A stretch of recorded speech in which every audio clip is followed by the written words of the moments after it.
Hello computer students में आपका स्वागत। दोस्तों, उत्तर प्रदेश में आंगनवाड़ी भर्ती का फॉर्म चल रहा है, जिसको आज के इस वीडियो में पूरा मैं कंप्लीट फॉर्म भर के दिखाने वाला हूं, जिसमें से आंगनवाड़ी कार्यकर्त्री और आंगनवाड़ी सहायिका का कंप्लीट इस तरह से भरेंगे, क्या प्रॉब्लम्स आ रही हैं उसको यहाँ पे देखेंगे और लास्ट तक यहाँ पे फाइनल सबमिट करेंगे।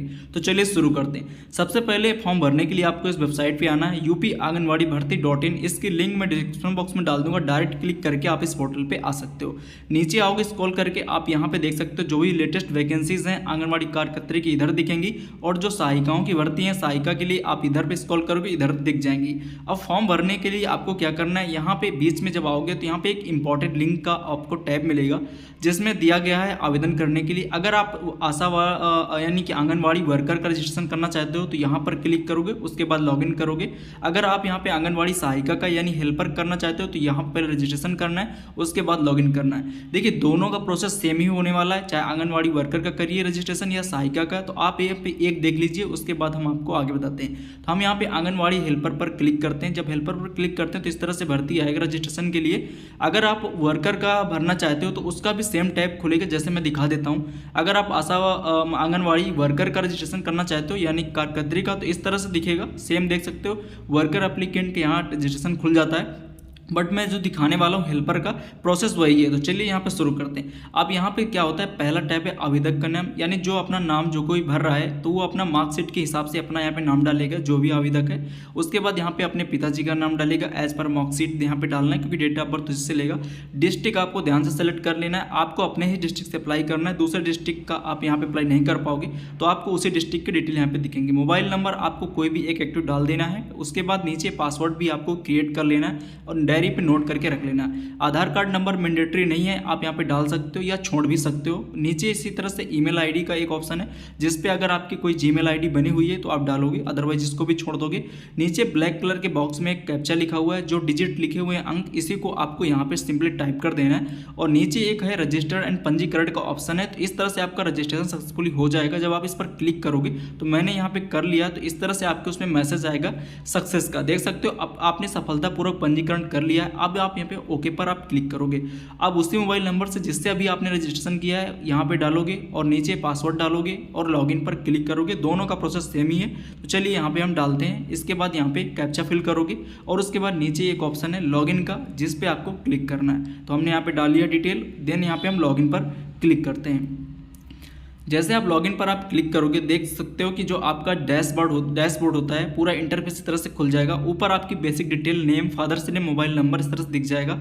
और नीचे यहाँ पे आपके कुछ टैब्स हैं, जैसे आप देख सकते हो व्यक्तिगत विवरण भरने, शैक्षिक योग्यता, अपलोड फोटो, घोषणा पत्र, यानी 5 टैब है जिनको आपको कंप्लीट करना है। अब यहाँ पे आता है पहला व्यक्तिगत विवरण 1 का, जिसपे आपको यहाँ पे जनपद सेलेक्ट करना होता है। तो जनपद बाई डिफॉल्ट जो आपने सेलेक्ट किया था रजिस्ट्रेशन में वही रहेगा, आप यहाँ पे जनपद चेंज नहीं कर सकते। अदर जगह का भी आप यहाँ पर नहीं देख सकते, केवल अपने ही डिस्ट्रिक्ट का यहाँ पे रहेगा। उसके बाद आगे आता है जो टैब है यहाँ पे परियोजना का, यानी ब्लॉक का। परियोजना का मतलब आपके डिस्ट्रिक्ट पे जितने ब्लॉक हैं यहाँ पे दिखेंगे, तो आपको अपनी ब्लॉक को सेलेक्ट कर लेना है जो भी आपकी विकासखंड लगती है। उसके बाद इस तरह से देख सकते हो सभी ग्राम ब्लॉक दिखेंगी, आप सेलेक्ट कर लोगे। आगे आता है ग्रामीण और शहरी क्षेत्र सिलेक्शन के लिए कि आप किस एरिया से बिलोंग करते हो, तो आपको यहाँ पे सेलेक्ट कर लेना। जैसे कि अगर ग्रामीण क्षेत्र से हो तो यहाँ पे ग्रामीण वाला ऑप्शन हमको सेलेक्ट करना है। आप इसको सेलेक्ट करोगे। अब आता है ग्राम पंचायत वार्ड का नाम, तो आपको अपने ग्राम पंचायत यानी कि जो आपकी ग्राम सभा लगती है ग्राम पंचायत, वही आपको डाल देना जो आप मेन मजरा होता है। तो आपको अपना ग्राम पंचायत यहाँ पे सेलेक्ट करना है। यहाँ पे हो सकता है सभी ग्राम पंचायत ना सेलेक्ट हो, जितने ग्राम पंचायतों में पद रिक्त हैं केवल वही ग्राम पंचायतें यहाँ पे दिखेंगी। तो अगर आपका नहीं दिख रहा, इसका मतलब आपके ग्राम पंचायत में पद रिक्त नहीं है, आपके यहाँ भर्ती नहीं है। अगर है तो आप सेलेक्ट करोगे। न्याय पंचायत अगर आपको पता है तो डालोगे, अदरवाइज आप इसको छोड़ सकते हो। रिक्त आंगनवाड़ी केंद्र का नाम, जैसे ही आप इस पर क्लिक करोगे तो अगर आपके ग्राम पंचायत में यहाँ पर रिक्त है तो जितने भी होंगे अनारक्षित, SC ST सब दिख जाएंगे। आपको अपने कैटेगरी के हिसाब से यहाँ पे आपको सिलेक्शन कर लेना है। जैसे कि यहाँ पे एक ही दिख रहा है तो मैं इसको सिलेक्ट कर देता हूँ। यहाँ पे आंगनवाड़ी केंद्र का आपका ऑप्शन आ जाता है। इसी तरह से आप अन्य का भी सिलेक्ट कर सकते हो। तो ये था सिलेक्शन का। अब नीचे आते हैं जहाँ पे आवेदिका का नाम डालना होता है। जैसे कि यहाँ पे हिंदी में लिखना होता है, तो मैं गूगल इनपुट टूल का यूज करता हूँ। इसका मैंने वीडियो कंप्लीट बना दिया है। सिंपली हम हिंदी पे यहाँ पे लिखते हैं लिखते हैं तो वो टूल काम करता है और ऑटोमेटिक लिख जाता है। जैसे यहाँ पे अगर मैं फॉर एग्जांपल यहाँ पे एक नेम लिख रहा हूँ, आपको अपना सही नाम लिखना है, ये एक डेमो एग्जांपल नेम है, इस तरह से मैंने डाल दिया। देन आवेदिका का नाम यहाँ पे अंग्रेजी में डालना है। तो यहाँ पे देखिए क्योंकि महिलाएं ही केवल आवेदन कर सकती हैं, तो यहाँ पे आपको यहाँ पे आवेदिका का नाम इंग्लिश में इस तरह से डाल देना है। ये टूल का मैं वीडियो डाल दूंगा और डिस्क्रिप्शन में लिंक, डायरेक्ट आप वहाँ से भी इसको यूज कर सकते हो, बहुत ईजी होता है। आगे आता है पिता का नेम, आपको यहाँ पे मार्कशीट के हिसाब से जो उनका पिता का नेम हो वो आपको डाल देना है, ऐसे यहाँ पे मैनुअली फिल कर देना है। फिर उसके बाद नीचे आता है माता जी का नाम, यानी कि जो उनकी माता हैं उनका भी आप यहाँ पे डिटेल डाल दोगे, ठीक ना। एज पर मार्कशीट शादी हो गई वो मैटर नहीं करता, बट आप अपने मार्कशीट के हिसाब से डेटा यहाँ पे फिल कर रहे हो, ठीक है। उसके बाद यहाँ पे वैवाहिक स्थिति में आपको यहाँ पे दिखाना है कि हाँ या ना। अगर आपका विवाह हो चुका है तो आप यहाँ पे विवाहित वाला सेलेक्ट करोगे, अदरवाइज अविवाहित का एक ऑप्शन है जिस पे आपको क्लिक करना है। अब यहाँ पे आता है आवेदिका के नंबर ऑटोमेटिक रहेगा, वो पहले से रजिस्ट्रेशन से उठा लिया जाता है। अब आता है नीचे एड्रेस का, जिस पे आपको स्थायी पता डालना होता है, तो आप इस तरह से विलेज आप डालोगे। उसके बाद यहाँ पे अपनी पोस्ट लिख दोगे, डिस्ट्रिक्ट लिख दोगे, ब्लॉक लिख दोगे, इस तरह से ग्राम पंचायत भी यहाँ पे लिख सकते हो। तो इस तरह से एक फॉर्मेट में आप एड्रेस फिल कर दोगे। पत्राचार का व्यवहार अगर सेम है तो इसी को कॉपी करके आप इस पर भी फिल कर दोगे, कोई प्रॉब्लम नहीं, ठीक है। पिन कोड यहाँ पे आप अपना जो भी लगता है आपके एरिया का पिन कोड वो आपको यहाँ पे डाल देना है। इस तरह डालने के बाद अब आपको आना नीचे, जहाँ पे आप ये देख सकते हो जन्मतिथि वाला केस आता है, इसको आपको ध्यान से देखना है। जन्मतिथि देख सकते हो 18 से 35 वर्ष ही मान्य है और 1 जुलाई 2025 से आपकी 18 साल पूरी हो रही हो। तो आप जैसे कि अगर नहीं भरने में प्रॉब्लम है तो इस टैब पर आप क्लिक कर सकते हो। यहाँ पे जब क्लिक करोगे तो कैलेंडर खुलेगा, उस कैलेंडर के हिसाब से आपको सिलेक्शन करना है। डेट ऑफ बर्थ आपको यहाँ पे अपना सेशन यानी ईयर सेलेक्ट कर लेना है, जो भी आप हो। जैसे मैं एग्जाम्पल के लिए अगर मैं 2008 किसी व्यक्ति का डालता हूँ, ये इनकी अगर 18 साल कंप्लीट नहीं है तो ऐसा मैसेज आएगा एज मस्ट बी 18, यहाँ इस तरह लिखेगा एबव एज ऑन द 1/7/2025, यानी 1 जुलाई 2025 से आपकी 18 साल होनी चाहिए, ठीक है। तो यहाँ पे कम का नहीं लेगा, इसलिए आपका 18 साल कंप्लीट होना चाहिए। तो यहाँ पे एज जो इनकी है मैं वो डाल देता हूँ। तो यहाँ पे बैक जाके मैं डाल दिया हूँ, देख सकते हो। डालने के बाद अब यहाँ पे वर्ष और माह दिन आपका कैलकुलेट होकर ऑटोमेटिक आ जाएगा। अगर आप कम डालोगे तो यहाँ पे कुछ भी नहीं आएगा। और 1 जुलाई यहाँ पे 1 जुलाई 2025 से आपको कंप्लीट होनी चाहिए। नीचे आता हाई स्कूल प्रमाण पत्र जन्मतिथि के लिए, यानी कि आप यहाँ पे देख सकते हो कुछ नीचे इंस्ट्रक्शन दिए हैं। केवल हाई स्कूल की मार्कशीट ही जन्म प्रमाण का प्रमाण है, आप आधार कार्ड का यहाँ पे नहीं माना जाएगा। और कोई महिला विवाहित है तो अपने ससुराल के निवास प्रमाण पत्र से आवेदन करे। तो यहाँ पे चूज फाइल पे क्लिक करके आपको अपना हाई स्कूल का मार्कशीट यहाँ पे अपलोड कर देना, क्योंकि उसमें डेट ऑफ बर्थ मेंशन होती है, वही ले रहा है यहाँ पे। अब वहाँ पे आप अगला वाले टैब पर क्लिक करोगे।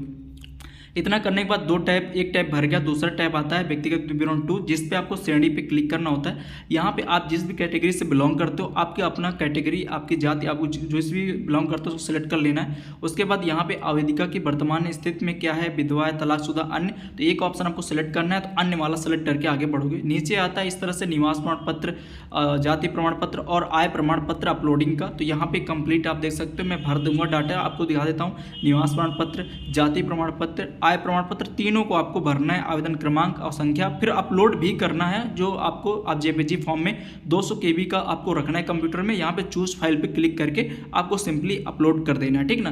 तो यहाँ चलिए मैं मैनुअली इसको भर देता हूँ। निवास प्रमाण पत्र क्रम संख्या कम अंकों की होती है और निवास प्रमाण पत्र आवेदन संख्या ज़्यादा अंकों की होती है, तो आप ध्यान से भरिएगा, वही लेगा, अदरवाइज नहीं लेगा, ठीक ना। उसी इनकम सर्टिफिकेट या जाति प्रमाण पत्र या निवास प्रमाण पत्र में सारी चीज़ लिखी होती है।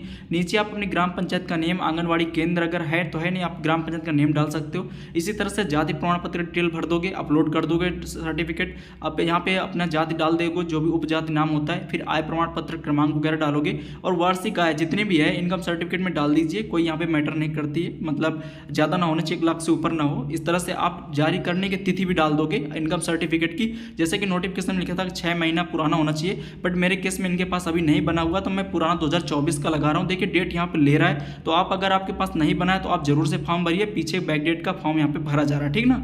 अब नीचे बीपीएल श्रेणी में है तो हाँ, अदरवाइज नहीं पर क्लिक करके आप आगे अगला पर क्लिक करेंगे। जैसे आगे पर क्लिक करेंगे तो अब आपका ये जो टैब था वो क्लियर भर चुका है। तीसरा टैब आता है शैक्षिक योग्यता का, जिसमें से आपको क्वालिफिकेशन साइड करनी है अपनी। तो यहाँ पे देखिए इंटरमीडिएट का खुल रहा है सहायिका के केस में। अगर आंगनबाड़ी क्षेत्र में केस में हाई स्कूल खुल रहा है तो आप उसको जरूर भरिए। इस तरह से देख सकते हो विद्यालय का नाम, बोर्ड, उत्तीर्ण वर्ष, पूर्णांक, प्राप्तांक और प्रतिशत कितना है, ये चीज़। जैसे कि इसमें मेन क्वालिफिकेशन इंटरमीडिएट के मांगी गई है, तो यहाँ पे देख सकते हो 200 KB की आपको जो मार्कशीट है उसको भी अपलोड भी करना है। तो पहला इंटरमीडिएट है, हाई स्कूल का ऑप्शन नहीं है, तो कोई बात नहीं। अगर आपके आंगनबाड़ी कार्यकर्त्री में खुल रहा है तो आप जरूर से भरिए। इसमें जैसे इंटरमीडिएट के विद्यालय का नेम आपको पहले भरना है। तो जो भी आपके मार्कशीट में लिखा है इंटर की मार्कशीट में, जैसे फॉर एग्जांपल मैं ABCD कॉलेज डाल देता हूँ, आपका जो है वो डालिए। बोर्ड का नेम जो भी है यूपी बोर्ड आप वो डाल दीजिए, आपका जो बोर्ड लगता है उसको आपको फिल करेंगे। उत्तीर्ण वर्ष आप यहाँ पे डालोगे, कब आपने इंटर किया है। उसके बाद यहाँ पे पूर्णांक कितना था आपका, तो जैसे कि यहाँ पे 500 का था पूर्णांक तो डाल दिया हूँ। प्राप्तांक कितने थे, जितने नंबर्स आपने पाए हैं वो आप यहाँ डाल दोगे, ऑटोमेटिक प्रतिशत यहाँ पे आ जाएगा। अब यहाँ पे इंटरमीडिएट मार्कशीट के लिए बोला जा रहा है, तो यहाँ पे 2 टैब हैं, लेकिन दोनों पे आपको मार्कशीट ही अपलोड कर देनी, क्योंकि इतने समय एक ही अंक पत्र चल रहा है। इस तरह से प्रमाण पत्र और मार्कशीट अलग अलग नहीं है, तो दोनों में आपको सेम ऐसे चूज फाइल पर क्लिक करके आपकी जो मार्कशीट है 200 KB के अंदर में आपको रिसाइज करके रखना है, इसमें भी अपलोड कर देना है। और सेम इंटरमीडिएट प्रमाण पत्र का जो यहाँ पे ऑप्शन है इस पर भी आपको चूज फाइल पे आपको क्लिक करना है और उसको भी मार्कशीट को यहाँ पे यानी 12th की मार्कशीट को यहाँ पे अपलोड कर देना है। अगर आपका है प्रमाण पत्र क्रमांक तो आप डालोगे, नहीं तो इस तरह से दोनों में वही अपलोड कर दोगे। नीचे स्नातक का आता है, तो अगर आप फाइनल हो चुका है तो आप इसको भी डाल दीजिए, बेनिफिट आपको मिलेगा। अगर देखिए यहाँ पे अगर आप फर्स्ट ईयर सेकेंड ईयर कर रहे हो तो नहीं डाल सकते, क्योंकि फाइनल ईयर की मार्कशीट यहाँ पे बोला गया है अपलोड करने के लिए। तो अगर फाइनल हो गया तभी आप अपलोड करिए, अगर शैक्षिक योग्यता है तो जोड़िए, अदरवाइज यहाँ पे अगला वाला टैब पे क्लिक करके आप आगे बढ़ेंगे। ठीक है, तो चलिए मैं यहाँ पे जो डिटेल थी भर ली, मैं अब यहाँ पे आगे पर क्लिक करता हूँ। उसके बाद देख सकते हो आगे टैब आता है फोटो अपलोडिंग का, जिसमें से के जो भी आवेदन करता है उसके जो पासपोर्ट साइज 200 KB के अंदर का फोटो, एक रंगीन फोटो होना चाहिए, क्लीन होना चाहिए, तभी यहाँ पे सही से अपलोड हो पाएगा। तो इस तरह से 200 KB के अंदर रिसाइज करना है। चूज फाइल के ऑप्शन पे यहाँ पे आपको क्लिक करना है। जैसे आप क्लिक करोगे जहाँ पे भी आप फोटो रखे हो उसको यहाँ पे अपने कंप्यूटर सेलेक्ट कर लोगे, देन यहाँ पे ओपन पर क्लिक करके आपकी कुछ इस तरह से फोटो विजिबल हो जाएगी। और उसके बाद नीचे आता है यहाँ पे आवेदिका के हस्ताक्षर, यानी 200 KB के अंदर में आपको हस्ताक्षर रिसाइज करके पहले से रख लेना है। चूज फाइल के ऑप्शन पर आपको क्लिक करना है, जहां पे भी आपने इमेज रखी है सिग्नेचर की आपको उसको सेलेक्ट करना है, ओपन करना है। इस तरह से डेमो सिग्नेचर मैंने यहाँ पे अपलोड कर दिया है। अब यहाँ पे अगला वाला टैब है जिस पे आपको क्लिक करके आगे बढ़ना है। तो इस तरह से देख सकते हो, थोड़ा सा आएगा तो आपको परेशान नहीं होना, ये वेरिफिकेशन है, ऑटोमेटिक होगा, 2 सेकंड बाद बंद हो जाता है। अब घोषणा पत्र का टैब आता है, टिक बॉक्स पे क्लिक करोगे, अगला वाला यहाँ पे भी क्लिक करोगे। ये फाइनल स्टेप था लास्ट वाला, जिसपे आप देख सकते हो अंतिम पूर्वावलोकन आवेदन पत्र। अभी ये कंप्लीट आपका फाइनल सबमिट नहीं हुआ, जांच के लिए आप पूरी डिटेल दे सकते हो, इस तरह खोल करके पूरा चेक कर सकते हो। जो प्रक्रिया थी आपने कर ली है, बस सबमिट करने के लिए रह गया। तो यहाँ पे सारी चीज़ देखने के बाद आप इसको प्रिंट कर सकते हो, यानी आप यहाँ पे लाभार्थी को दे सकते हो, या आप खुद भर रहे हो तो अपना चेक कर सकते हो। सेव एज PDF भी यहाँ पे कर सकते हो, इसको यहाँ पे सेव कर सकते हो। अगर आप सब कुछ सही है तो अगला पे ऑप्शन पर आपको क्लिक करना है यहाँ पे, और उसके बाद यहाँ पे पूछेगा क्या आप सहमत हैं, क्योंकि फॉर्म सबमिट करने के बाद आप कोई करेक्शन नहीं कर पाओगे, इसके बाद फाइनल सबमिट हो जाएगा। अगर सब कुछ सही है तो आप केस में यहाँ पे कन्फर्म पर क्लिक करोगे, अदरवाइज कैंसिल करोगे। तो यहाँ पे कन्फर्म में जैसे क्लिक करोगे तो आपका पूरा फॉर्म कंप्लीट भर जाएगा दोबारा से, या यहीं पे आपका रजिस्ट्रेशन नंबर जनरेट हो जाएगा। यहाँ पे इस तरह से देख सकते हो, लॉगिन भी करोगे बाद में तो रजिस्ट्रेशन नंबर यहाँ पे आपको ये देखने को मिल जाएगा। इसको आपको नोट डाउन करके रख लेना, ये आपका फाइनल प्रिंट आउट होता है। अब आपका जो CDPO कार्यालय के माध्यम से जो नोटिफिकेशन दी जाए या ब्लॉग के माध्यम से आपको इंतजार करना है मेरिट लिस्ट का। फिर आगे की वीडियो हम आपको जो भी रहेगा अपडेट हम देते रहेंगे, तो आप हमारे चैनल को सब्सक्राइब भी कर सकते हो। थैंक्स फॉर वॉचिंग एंड मिलते हैं अगले वीडियो में। धन्यवाद।